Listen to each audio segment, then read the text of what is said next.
Hello viewer, যদি 4^3x - 2 is equal to 1/2 হয় তবে x এর মান আমরা কীভাবে বের করব? খুব ছোট অঙ্ক, দেখো কিভাবে করছি।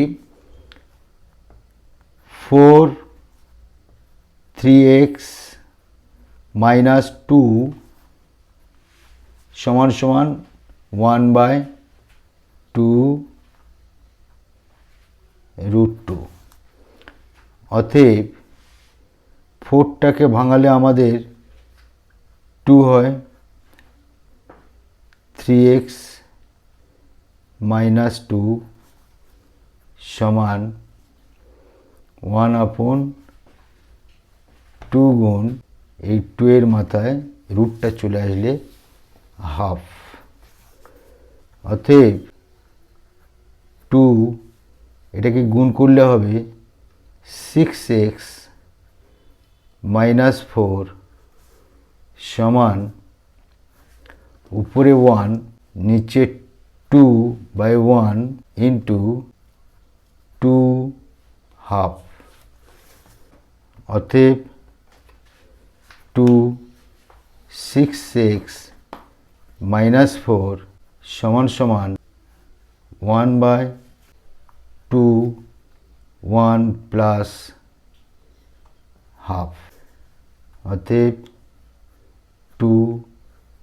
6x - 4 ইজ ইকুয়াল টু 1/2 একে 2 একে 3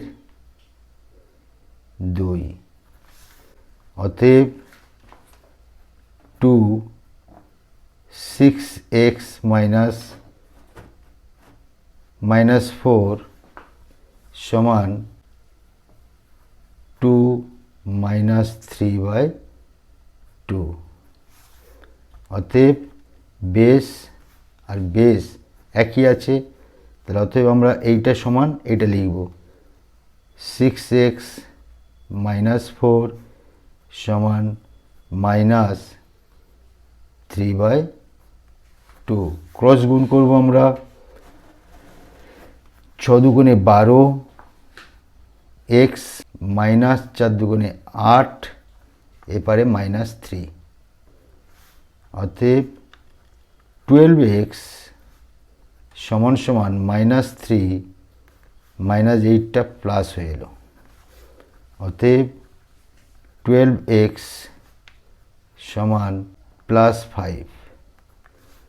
অতএব x সমান 5/12।